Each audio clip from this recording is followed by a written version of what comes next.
새해 두 번째 주의 전에 나오신 우리 모든 성도님들 환영하고 축복합니다. 오늘 이사야 6장에 있는 말씀을 통해서 예배, 하나님의 거룩한 부르심이라는 제목으로 말씀의 은혜 나누겠습니다. 우리 지난주에 예배는 하나님과의 거룩한 만남이다 라는 제목으로 함께 말씀의 은혜 나누었던 것을 기억하죠. 하나님께서 우리 예배의 자리로 나올 때 축제와 기쁨의 요소가 있지만 두려우신 하나님을 만나는 두려움과 떨리는 마음으로 우리가 하나님을 만나야 된다라고 함께 말씀을 나눴습니다. 오늘은 하나님 앞에 나올 때 예배의 부르심의 차원을 함께 생각하고 나누는 시간을 갖도록 하겠습니다. 여러분, 오늘 이 자리에 왜 오셨죠? 갑자기 질문하니까 당황되시죠? 한번 이렇게 외쳐볼까요? 하나님이 나를 부르셨습니다. 믿음으로 고백하십니까, 여러분? 하나님이 나를 부르셨습니다. 하나님이 왜 우리를 부르셨는가 분명히 알아야지 그 부르심에 제대로 응답할 수 있습니다. 성경에 보면 하나님을 믿는다라고 생각하지만 그 부르심을 오해한 사람들이 얼마나 많이 있는지 모릅니다.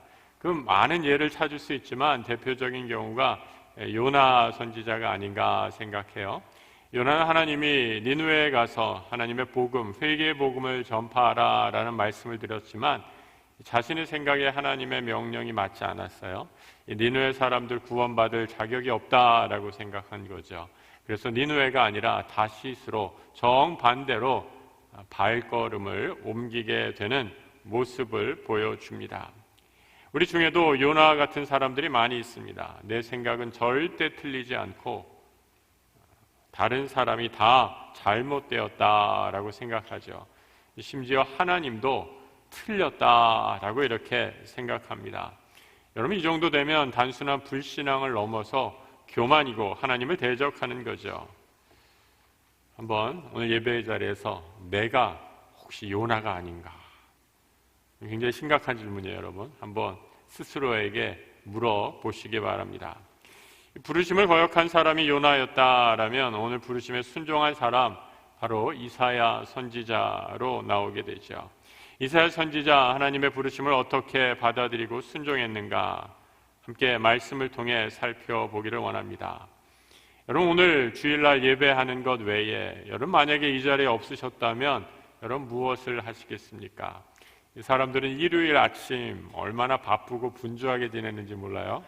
밀린 잠도 자야 되고, 만약에 우리가 오늘 예배 아니었다면 이 시간까지 실컷 잠을 자는 분들도 꽤 있으셨으리라. 세상 사람들은 그렇게 할 거예요. 밀린 빨래도 하고 청소도 하고, 요즘에는 또 밀린 드라마도 본다고 그러더라고요. 왜 이렇게 밀린 게 많은지 몰아보기가 유행이라고 합니다.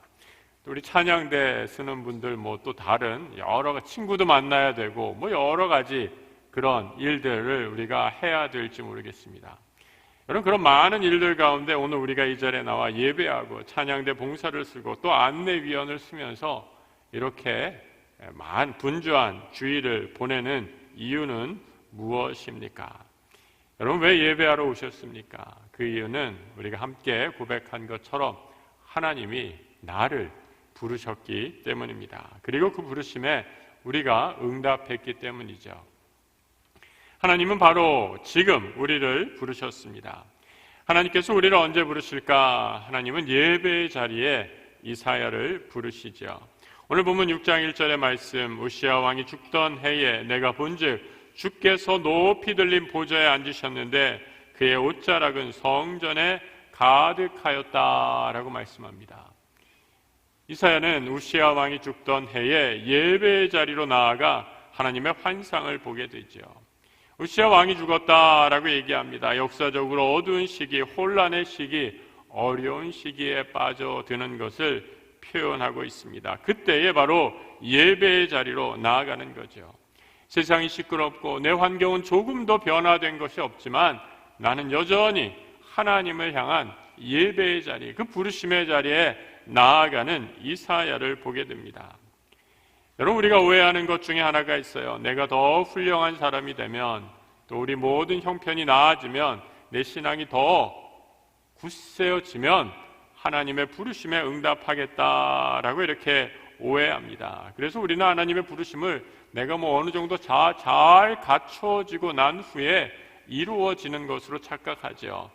나 같은 사람이 무슨 하나님의 부르심에, 나는 아직 멀었어요, 나는 아직 한참 더 있어야 돼요 라고 변명합니다. 하지만 하나님은 우리의 부족한 모습, 바로 지금 나의 모난 성품 그대로 부르시는 하나님이심을 기억하시기 바랍니다.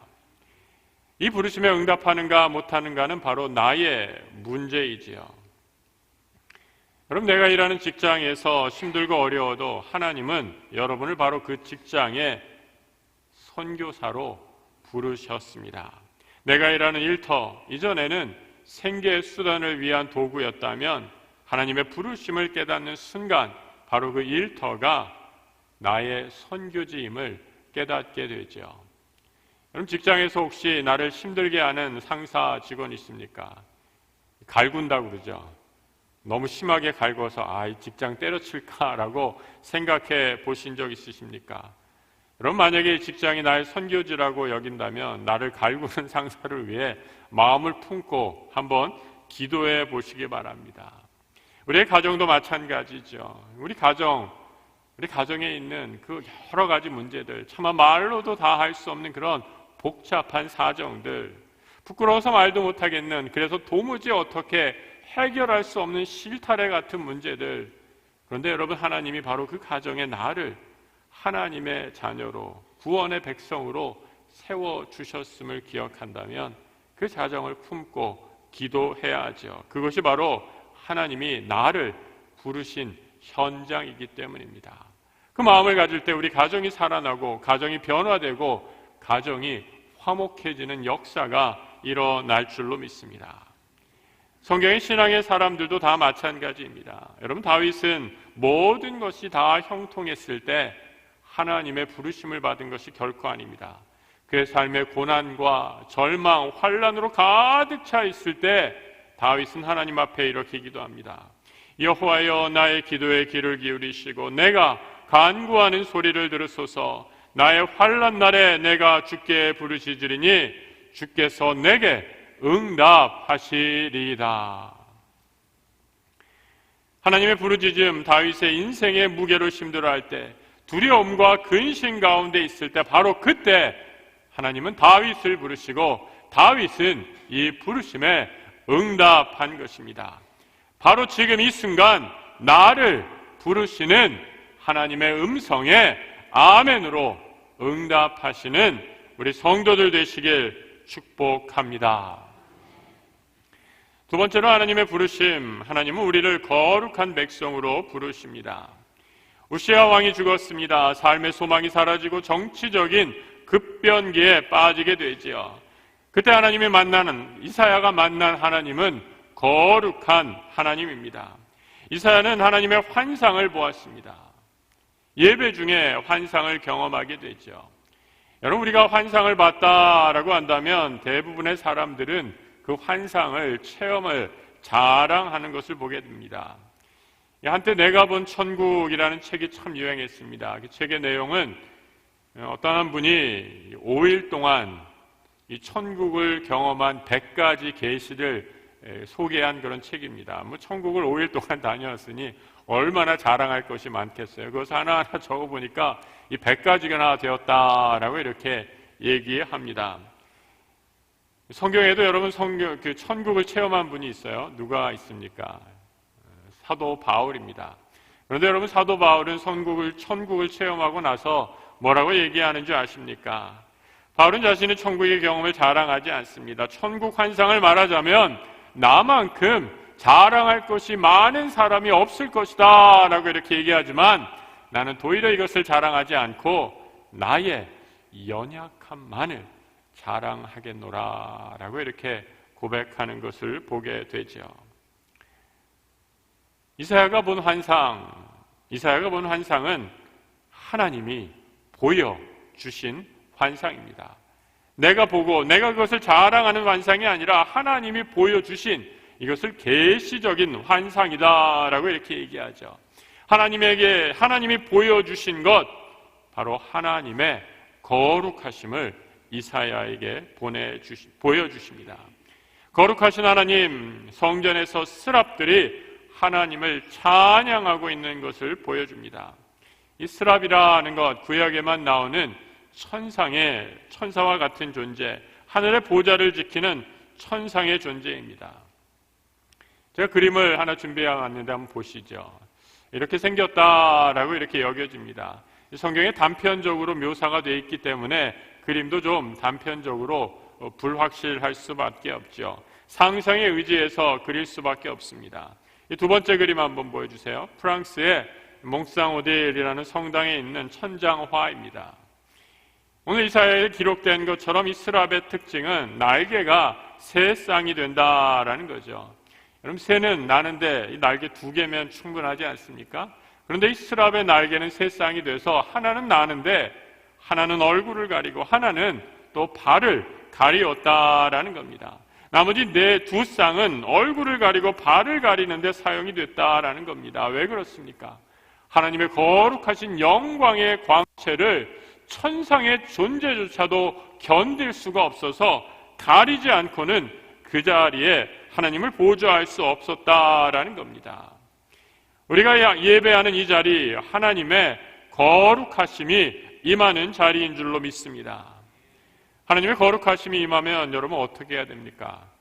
이 스랍처럼 다 가려야 돼요. 근데 여러분, 가린 분이 하나도 안 가시네. 우리는 가릴 수가 없죠. 왜요? 날개가 없으니까. 우리는 날개가 없기 때문에 하나님 앞에, 하나님의 거룩하심에 설 때 우리는 엎드려 기도하게 됩니다. 납작 엎드려 부복하는 자세로 하나님 앞에 엎드리게 되죠. 모세도 거룩하심 앞에 얼굴을 둘 수가 없었습니다. 하나님의 얼굴을 보면 그 자리에서 죽을 수밖에 없었죠. 모세가 하나님 뵙기를 두려워하여 얼굴을 가리웠다라고 말씀합니다. 누가 하나님의 부르심에 응답해서 하나님을 만날 수 있겠습니까? 하나님의 거룩하심 앞에, 그 하나님의 영원하시고 지존하신 거룩하심 앞에 하나님, 나는 죄인입니다 라고 고백하는 사람만이 하나님을 만날 수 있지요. 이사야도 동일한 경험을 합니다. 하나님의 천사가 그의 입술을 숯불로 지지게 되죠. 내가 이제 죽게 되었습니다. 하나님의 거룩하심을 보니 나는 죽게 되었습니다 라고 통해 자복할 때 한 천사가 와서, 스랍이 와서 그의 입술을 숯불로 짓게 되죠. 같이 한번 6절 이하의 말씀을 읽어보겠습니다. 그때 스랍 중에 하나가 부젓가락으로 제단에서 집은 바 핀 숯을 손에 가지고 내게로 날아와서 그것을 내 입술에 대며 이르되, 보라, 이것이 내 입에 닿았으니 내 악이 제하여 졌고 내 죄가 사하여 졌느니라. 하늘의 용서가 임한 것입니다. 죄사함을 받기 전에 하나님을 너무 두려운 분, 거룩하셔서 저 천상에만 계신 분, 그래서 나는 이제 하나님의 거룩함을 배웠으니 내가 망했다, 죽었다, 내게 화로다 라고 절망할 수밖에 없었습니다. 그런데 그 스랍이 내게 와 불로 내 입술을 지지자 이제 죄를 사하여 주시자. 그 영존하시고 거룩하신 하나님이 내게 직접 오셔서 말씀해 주십니다. 거룩하신 하나님께서 이사야의 죄를 사해 주시자 그와 대면하시게 된 거죠. 여러분, 하나님이 얼마나 가깝게 느껴지십니까? 이사야는 자신의 죄가 사해지기 전에 하나님은 저 천상의 거룩한 존재일 뿐입니다. 하지만 스랍이 불로 그의 모든 죄를 찢어 태워버린 후에 하나님은 이사야를 인격적으로 만나주고 계십니다. 하나님 이사야에게 다가와 친절하게 말을 거시고 음성을 들려주신 거죠. 먼 하늘나라에 계신 분이 아니라 이제 나와 함께 하시고 나의 기도를 들어주시는 하나님이십니다. 이사야는 이런 하나님을 이사야 7장에 임마누엘이다 라고 말씀합니다. 하나님이 우리와 함께 하신다 라고 고백하는 거죠. 예배의 자리는 하나님이 나와 함께 하는 자리임을 확인하는 복되고 복된 자리입니다. 누가복음 18장에 두 사람의 기도가 등장하죠. 한 사람은 바리새인의 기도고 한 사람은 세리의 기도입니다. 거룩한 성소에서 큰 소리로 기도하는 바리새인과 성소에서 아주 멀리 떨어져 소리도 내지 못하고 하나님 나는 죄인입니다. 하나님 나는 죄인입니다. 울며 기도하는 세리의 기도가 대조적으로 그려지고 있습니다. 이 두 사람의 기도를 말씀하신 후에 우리 주님은 이 기도를 어떻게 평가하십니까? 내가 너희에게 이르노니 이에 저 바리새인이 아니고 이 사람이 이 세리가 의롭다 하심을 받고 그의 집으로 내려갔느니라 말씀합니다. 두 사람의 차이가 무엇이었겠습니까? 내가 얼마나 죄인임을 인정하느냐. 바로 그 사람의 용서의 깊이와 넓이와 높이에 은혜의 양이 결정되었다라는 거죠. 바리새인은 자신의 죄를 도무지 깨닫지 못합니다. 도리어 하나님 앞에서 나의 의를 자랑하고 그것을 늘어놓고 있습니다. 반면에 세리는 하나님의 그 거룩하심 앞에 납작 엎드려 자신의 모든 죄를 어찌할 줄 모르며 내 죄를 어찌할꼬 나를 불쌍히 여기소서 간절한 마음으로 통회하며 자복하며 나 울고 있는 것이지요. 이사야도 동일한 경험을 하지요. 하나님의 거룩하심을 체험하며 화로다 나여 망하게 되었도다 이 죄인을 불쌍히 여기소서라고 통회 자복하고 있습니다. 여러분, 예배의 자리는 나의 의를 자랑하는 자리가 결코 아닙니다. 하나님, 내가 하나님 앞에서 이 정도 했습니다. 내가 이렇게 훌륭한 사람입니다. 그 자랑을 늘어놓는 자리가 아닙니다. 하나님 앞에 나는 도무지 설 수 없는 죄인입니다. 그 영광의 자리에 나를 불러주신 그 은혜에 감격하며 하나님 나는 죄인입니다. 다시 한번 하나님 앞에 엎드려 하나님의 용서를 확인하는 그 부르심의 용서를 확인하는 자리입니다. 하나님이 우리를 거룩한 백성으로 불러주시는 그 용서의 은혜를 믿고 하나님의 부르심에 나아가는 우리 성도들 되시기를 축복합니다. 세 번째로 하나님은 우리를 동역자로 불러주시지요. 거룩하신 하나님, 저 천상에만 계신 하나님이 이제 이사야에게 찾아와 말씀해 주십니다. 6장 8절 같이 한번 읽어보죠. 주께서 이르시되 내가 누구를 보내며 누가 우리를 위하여 갈꼬. 여러분, 이 음성을, 하늘의 음성을, 천상의 음성을, 임마누엘의 하나님의 음성을, 나와 함께 하시는 하나님의 음성을 이사야가 듣게 됩니다. 내가 누구를 위하여, 누가 우리를 위하여 갈꼬. 하나님이 이사야에게 직접 말씀해 주시는 거죠. 이 음성은 아무나 들을 수 없습니다. 내 죄를 용서받고 하나님의 마음을 아는 사람에게 들리는 천상의 음성이죠. 하나님 거룩하심 앞에 내 죄를 다 고백하고 그 죄를 용서받게 되자 하나님의 음성이 들려옵니다. 추수할 영혼은 많은데 추수할 일꾼이 없어서 생명을 거두지 못하시는 하나님의 안타까운 마음을 이해하는 사람들이 듣게 되는 거죠. 바로 이 일을 위해 나에게 생명 주시고 복을 주시고 건강과 물질을 허락하심을 고백하게 됩니다. 그리고 나도 영혼을 구하는 일에 하나님 나와 함께 일하자고 초청하시는 이 음성에, 이 부르심에 응답하는 거죠. 이사야는 환상 중에 하나님의 음성을 들었습니다. 나와 함께 일하자라는 하나님의 음성이 들리며 이사야의 입술에 거룩한 숯이 닿게 된 것이죠. 여러분, 거룩한 숯이 그의 입술에 닿았다. 이 장면을 주석하면서 한 성서 신학자는, 성경 연구자는 Divine Kiss, 거룩한 입맞춤이다라고 이렇게 멋지게 표현했습니다. 거룩한 하나님, 하나님으로 인해 내 모든 죄가 다 속죄되는 그런 순간이죠. 여러분, 입술이 수채 닿으면 어떻게 될까요? 아, 뜨거워라고 소리 지르겠죠. 근데 오늘 본문에서는 그런 비명 소리는 없습니다. 아, 뜨거워라는 것이 아니라 불에 타서 연기가 자욱한 가운데서 그 성소에 연기가 가득했다라고 이렇게 얘기합니다. 이 불과 연기, 무엇을 상징적으로 묘사할까? 제단에 드려진 성전 제물을 의미합니다.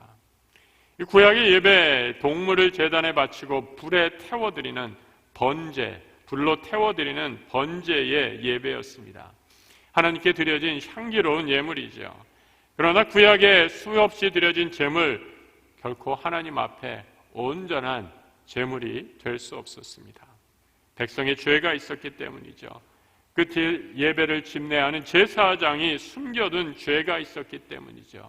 공동체에 하나님 앞에 숨겨둔 죄가 여전히 있었기 때문입니다. 이 죄가 하나님의 거룩한 부르심에 온전히 응답하지 못하게 한 장애물이 되고 만 것이죠.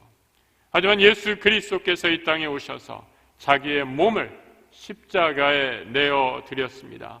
이 영원하고 온전한 제사를 드렸을 때 우리의 모든 죄가 단번에, 단 한 번에 다 용서받게 된 것이죠. 히브리서 7장 27절을 같이 한번 읽어보겠습니다. 그는 저 대사장들이 먼저 자기 죄를 위하여 다음에 백성의 죄를 위하여 날마다 제사 드리는 것과 같이 할 필요가 없으니 이는 그가 단번에 자기를 드려 이루셨음이라. 제사장도 자기의 죄를 감당하기엔 벅찼습니다. 날마다 번제를 드려 그 죄를 사해야만 했죠. 결코 온전할 수 없는 제사를 수없이 드리다가 구약의 동물 제사를 드리다가 이제 하나님의 아들이 죄 없으신 그분이 십자가에서 단번에 한 번에 제사를 드림으로 우리 모든 죄인을 용서해 주시고 하나님의 동역자로 불러주신 것입니다. 그래서 하나님의 이 무한하신 사랑을 깨달은 사람, 이제 그 사랑에 응답해야 할 것입니다. 나를 하나님의 거룩한 자녀 삼아주시고 내 모든 죄를 깨끗하게 용서해 주신 그분을 위해 살아가는 것입니다. 우리 주님은 나를 위해 모든 것을 버리실 정도로 나를 사랑하신 분이죠. 주님의 사랑을 생각하면 여러분 내가 그 사랑의 부르심에, 그 사랑의 부르심에 응답할 내용이 무엇이 있을까 생각해 보시기 바랍니다. 여러분의 작은 섬김, 내가 가진 달란트를 통해 하나님께 나의 삶을 드리는 자리로 나아가시길 부탁합니다. 어떤 분들은 교회학교 교사로 섬기실 수 있습니다. 어떤 분들은 찬양대원으로도 섬길 수 있습니다. 어떤 분들은 내가 가진 달란트로 섬길 수 있습니다. 예배부원, 만나부, 봉사부, 보이지 않는 수많은 그런 섬김의 자리로 내가 하나님을 섬길 수 있습니다. 어떠한 부르심이든지 기쁨으로, 감사로 하나님의 부르심에 응답하는 동역자로 서시는 새해가 되기를 축복합니다. 우리 하나님은 예배를 통해 바로 지금 우리를 부르십니다. 내가 잘나서 찾으시는 것이 아니라 있는 모습 그대로 부르시지요. 하나님의 무한한 자비와 사랑으로 바로 지금 우리를 부르십니다. 하나님은 예배를 통해 우리를 거룩한 백성으로 부르고 계십니다. 내 모든 죄를 용서해 주시고 나와 인격적으로 만나 함께 하시겠다는 임마누엘의 하나님 되시겠다 약속해 주십니다. 하나님은 예배를 통해 나를 동역자로 불러주십니다. 이런 영혼을 구원하는 일에 함께 하자고 초청해 주십니다. 이 거룩한 예배의 부르심에 응답하는 우리 모든 성도들 되시길 우리 주님의 이름으로 축복합니다.